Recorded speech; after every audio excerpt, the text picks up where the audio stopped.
Bureaucratic and archaic are some of the words used by those in the justice, law and order sector to describe the regulations binding practitioners of the law in Uganda today.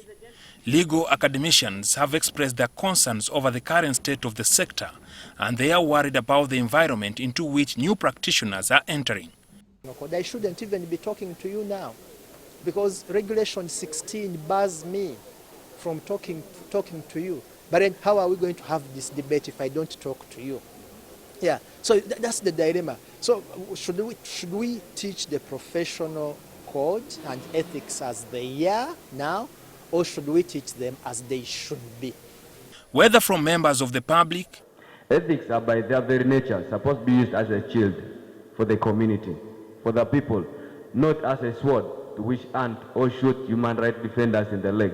or those practicing the law as advocates, if the advocates are ethical and the judiciary on the other side is playing its own game, then we cannot achieve the objective of ethics. or even in their capacity as judges, a common expressed view is the need to review the regulations.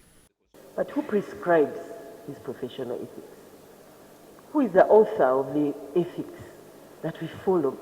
Probably it's time for us to rethink the professional ethics given the context in which we are operating. The existing framework has been blamed for being slow at dispensing justice. However, some have defended the existing regulations. If society is not disciplined, your cause will not advance, because at one point you are a minority. And now, if the system does not set inherent parameters of respect, then your minority views will not be respected, and they will not advance because you will be mobbed. It appears it's just the beginning of the debate. Jackson Onyango, NTV.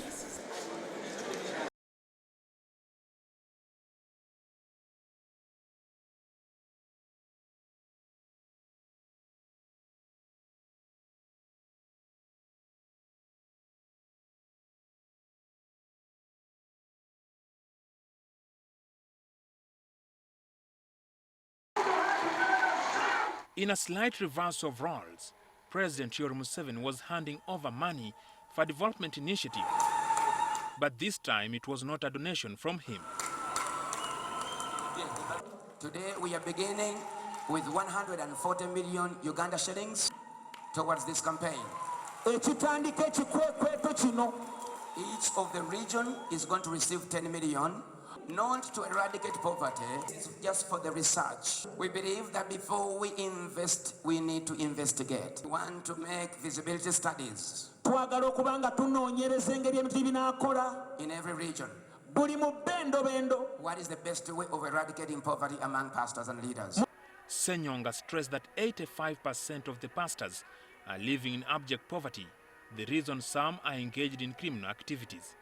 The gesture by the pastors to join the fight of lifting themselves and their communities out of abject poverty was gratifying to President Museveni, who has been a big proponent of wealth creation. So I am glad more Christians are waking up.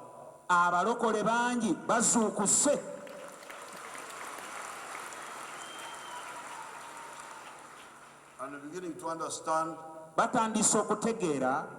Christianity does not mean poverty. The gathering offered a platform for the community to find a way of shielding themselves against the proposed regulation of churches and their leaders.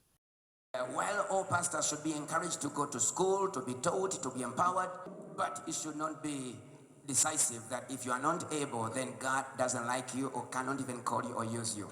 Museveni maintained his stand on the matter. When you are able, you can go and study. But the question of if you feel a calling before you have had time to go for the formal theological training, is it correct to stop you from preaching the word of God? We shall discuss all of that. On fighting crime, Museveni reiterated his position on introducing electronic tracking systems on motor vehicles in addition to the CCTV cameras already in place. Jackson Onyango, NTV Weekend Edition. Tugenda kutuula wansi batuwe direction. We shall sit down